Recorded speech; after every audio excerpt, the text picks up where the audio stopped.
The ResortLoop.com podcast is brought to you by Fairy Tale Journeys by Sean. Sean will help you book the perfect Disney vacation. Walt Disney World, Disneyland, maybe a Disney cruise, even Adventures by Disney.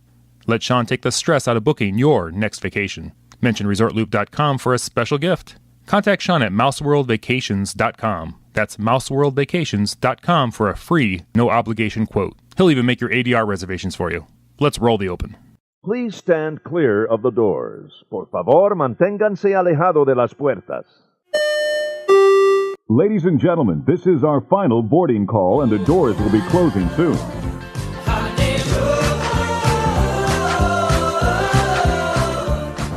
Hey everybody, it's Bob. We are finally on the road. We've had quite an adventure just getting ready for this trip. As any of you know who have taken that long drive to Walt Disney World, it's like trying to invade a small country. You've got to have just about everything. The thing about it is, and most of you know this already, there's plenty of places to buy stuff.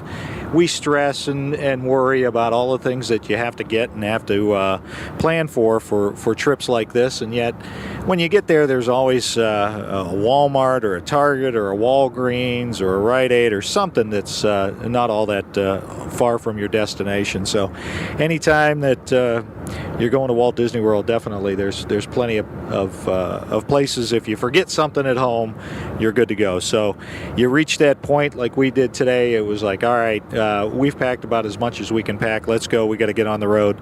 And sure enough, we forgot the blankets for when we want to sleep through the night. So we are at this point, we are 1,011 miles from Walt Disney World. We plan on getting there tomorrow. So my lovely wife is driving while I'm talking to you. Don't worry that I'm trying to drive and talk. But anyway, what I wanted to kind of go over today on this part of the trip report was kind of how this process all started for us. And as most of you know, it's a long, drawn-out process for the most part. You really do have a lot of planning to do. Even if you're going to use a Disney-specific travel agent, an authorized Disney travel agent, like our friend Sean Duffy over at Fairy Tale Journeys by Sean, and check him out, please. But at any rate, when we first started talking about this, it was way back in February, so it was about 4 months ago. And we decided, because Disney was running one of those deals where you can get the room discount or you can get a package discount, I just couldn't pass it up. Patty and I talked about it, and I said, look, we at least should book this thing, and if we can't go, then we can't go, because money was a factor with tax season and all. That we had some considerations we had to look at, but you want to kind of book that thing just in case you can go, because you don't want to lose out on that deal. So we booked instead of the package, we booked just the room discount. The reason being, we weren't sure we were going to be able to go, and we were kind of close to that 45-day mark. And as you know, once you reach that 45-day mark, it's very difficult to make any changes. And if you do cancel, you end up losing some of your deposits. So we gave up. There was a little bit of a ticket discount if you purchase 4 days worth of tickets. So we kind of gave that up just to make sure that we got the room discount. So we got the room discount, and we held on to that for a while. And then once we realized that yes, indeed, we were going to be able to go, we took Tim's advice, as everyone should always take Tim's advice, and well, not in all. Anyway, so we took Tim's advice and we stacked our discounts. Now, what you want to do with the stacking the discounts, go back on one of our old podcasts, or and Tim explains it much better than I. But what we did was we used a rewards card that we had. We had a credit card that provides rewards, okay? So then we went to a local grocery store, Giant Eagle in our case here in Northeast Ohio. It was a Giant Eagle that what they do is they give you 10 cents off per gallon of gasoline for every $50 you spend, and then every now and then they double that. So for every $50 you spend at the grocery store, you get 20 cents off per gallon of gasoline. So you can purchase gift cards with that. So what I did was I purchased Disney gift cards in the amount of our trip.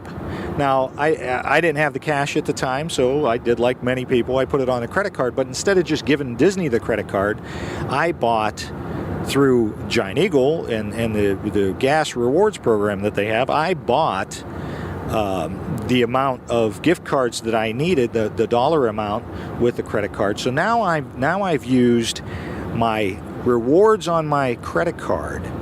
I have 20 cents off per gallon of gasoline for every $50 I spent. So bottom line is, I saved, by doing that, just kind of ballpark, I saved around $850 in the room, because it was a 30% room discount. We're staying at the Animal Kingdom Lodge. So I saved close to $850, somewhere around there, in the room. With that gas savings I just got done telling you about, I saved, get this, about $300 in gasoline. $300 in gasoline. I haven't had to pay for gas all month, and my drive is about an hour and a half to work each day. So I use a lot of gas. And then with the credit card rewards, it's going to be somewhere in the neighborhood of about $350 savings there. So all told, I have saved, by making all of these plans and doing the due diligence, stacking those discounts, I have saved somewhere in the neighborhood of $1,500 for this trip. Now, don't feel bad if you haven't done this stuff, because it's taken me 15 years to figure all of this stuff out, okay?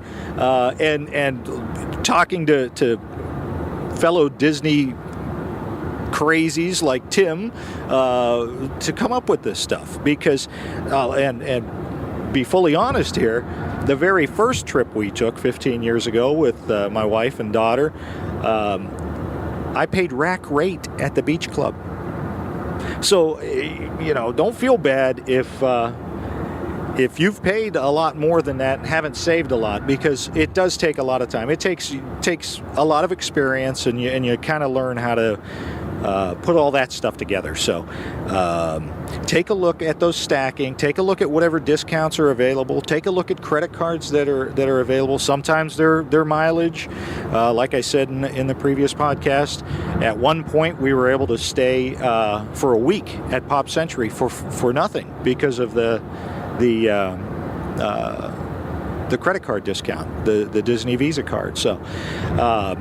So at any rate, we are now passing the beautiful Pro Football Hall of Fame here in Canton, Ohio. If any of you get a chance to come up, if any of you are football fans, you got to stop at the Pro Football Hall of Fame in Canton, because it is beautiful. And they just started a massive renovation or addition, I should say, not renovation, addition to the hall. And it is phenomenal. So that's a do not miss if you're ever in Canton, Ohio. So I'll give you a little bit more information as we get a little bit closer. All right, through the magic of podcasting and, of course, Tim's exceptional editing, we have been launched forward in time 13 hours. And 800 miles. So we are now on the almost to the border of Florida on I-95, driving along. My wife is driving, and it's been a pretty uneventful trip. I mean, we've traded off and on our driving. We're used to this commando-style driving. Everybody's pretty well rested. I've been blessed with kids and a wife that Anna and Sonny the dog, who are good travelers, and everybody has been great on this trip. Now, commando-style driving isn't for everybody, as a lot of you know. I mean, it's hard. It is hard on the body. It's hard on your mind, and it's exhausting.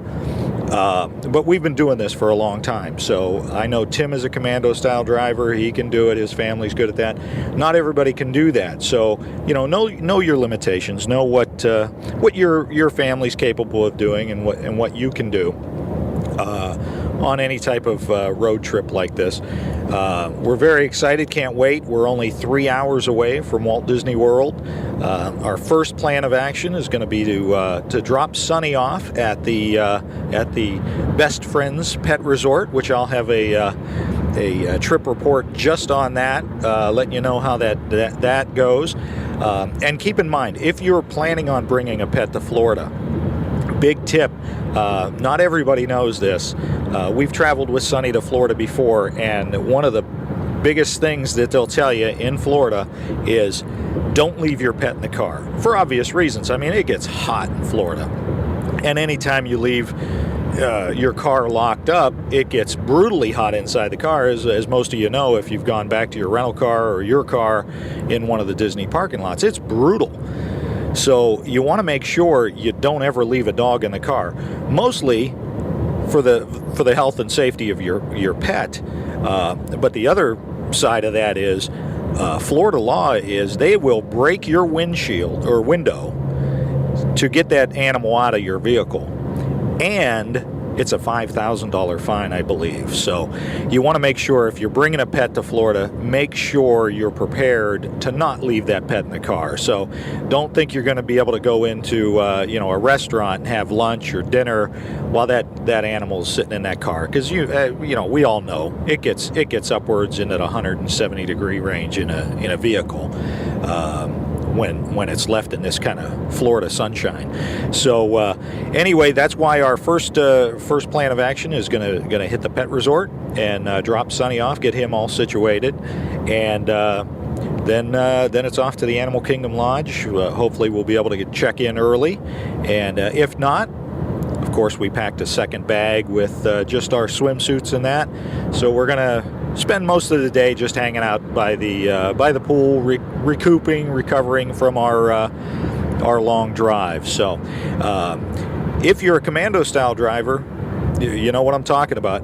But for most people, it's a long drive. So I just wanted to throw out a few things that might help you on a long drive like this to Walt Disney World. The biggest one for me, and as most of you know that have listened to the podcast, and Tim will attest to this, I'm cheap.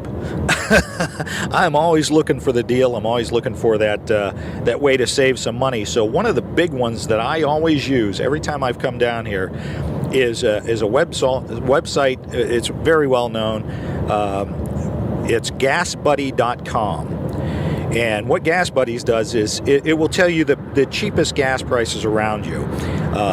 It does have an app for Apple and Android, but what I do is I look at it online because it has a map of the entire United States, and it's color-coded to show you where the cheaper gas is at.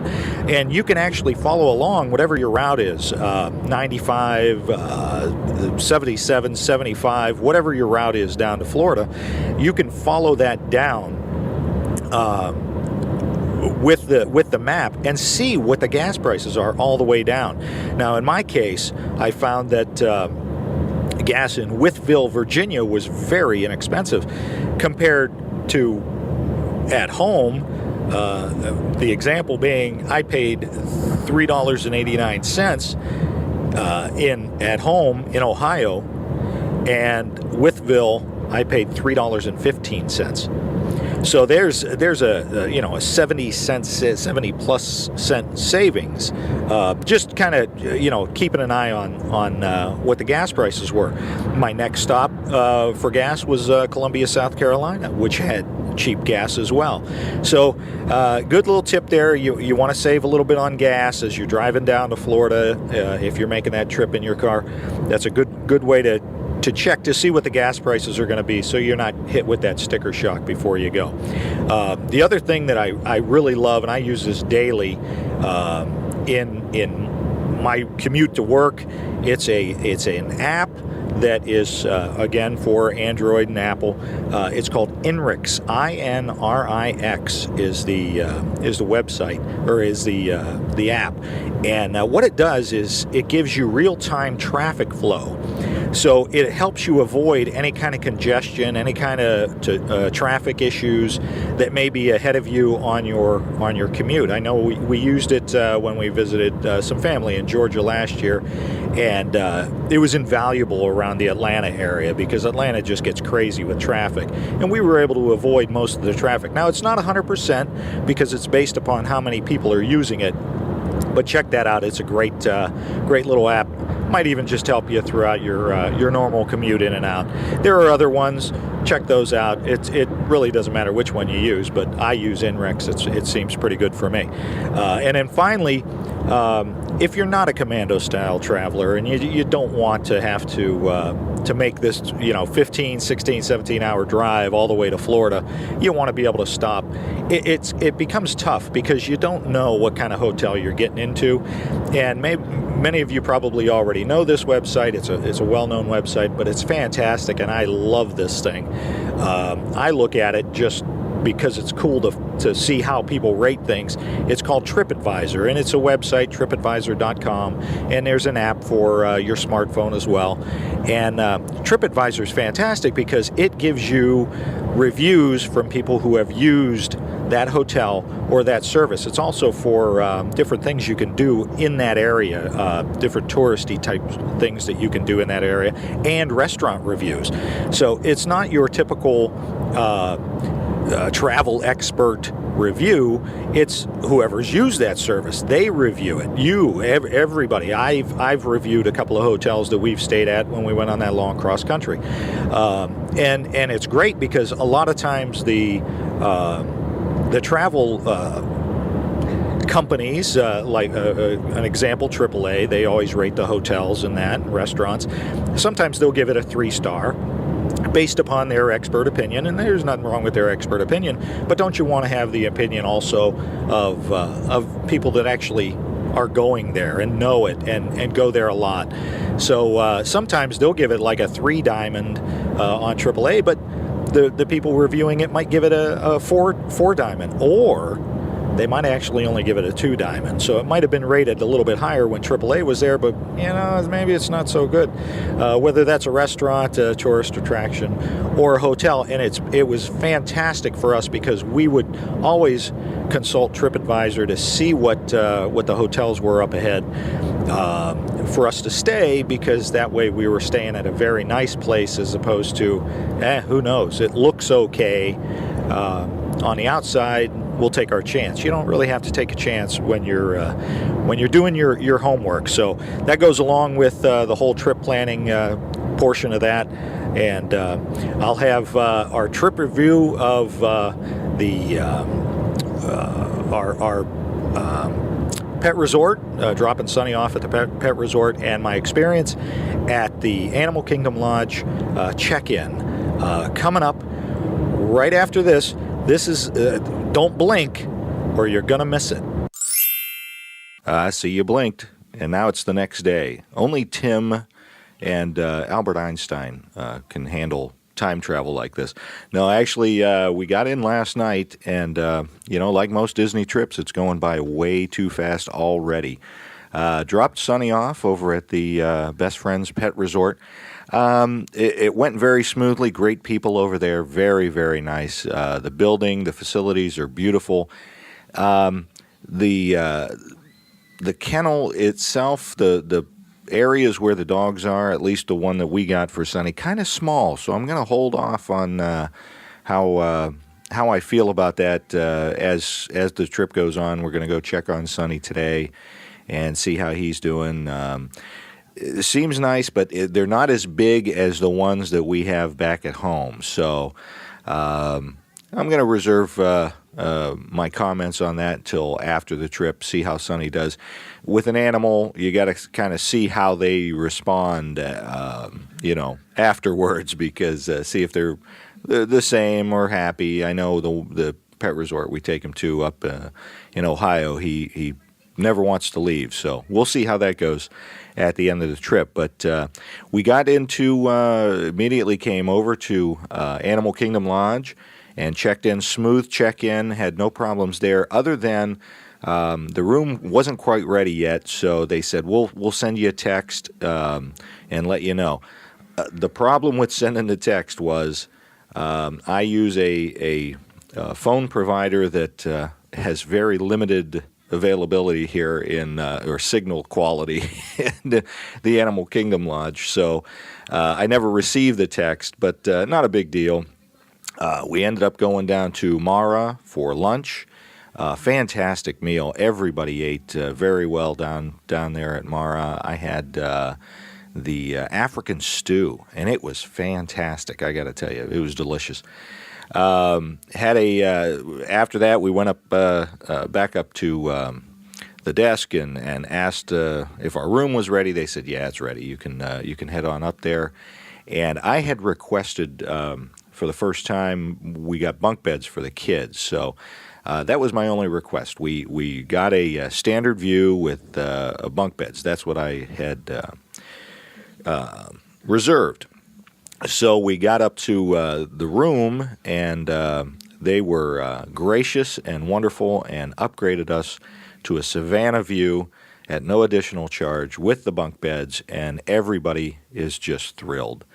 So as we sit here in our Savannah view room, looking at, of course, what do you got on the TV as soon as you walk in the room, but the channel of all the resort tips and hints with Stacy on. So if Stacy's listening, we're watching you from about 10 years ago. No, there are updates. She's on with the whole new Fantasyland, the new Fantasyland expansion and all of that. So very cool. You know, it's always wonderful when you get to Walt Disney World. There's just no feeling like it in the world. We are just having a great time. I will say this, and this was not something that our buddy Safari Mike warned us about. There are some birds on the Savannah that are very happy to let you know that the sun's coming up. So they were making a little bit of noise this morning. So it wasn't too bad, but we're more than happy to deal with birds on the Savannah if we can sit out on the balcony and watch. In our particular case, we have a mama bird with 3 eggs that are right below our balcony. So we've been checking her out. She's been taking great care of those eggs, and ostriches and all of that fun stuff out right outside our window. It's fantastic. So we are heading over to the Disney Studios this morning to try and catch the very tail end of Star Wars weekends. And I will have a further trip report coming up on the next episode of ResortLoop.com. So stay tuned for that. And as always, Tim, thank you so much for the tremendous editing job while I'm down here. Tim's taking care of all the tough work back in Ohio.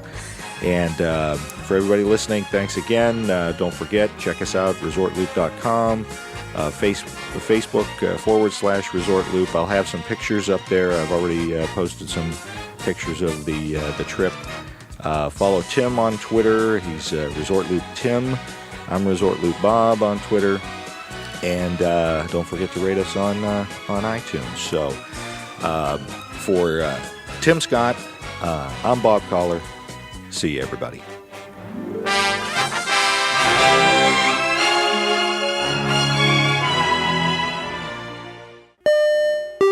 It's been a real drag, Dad.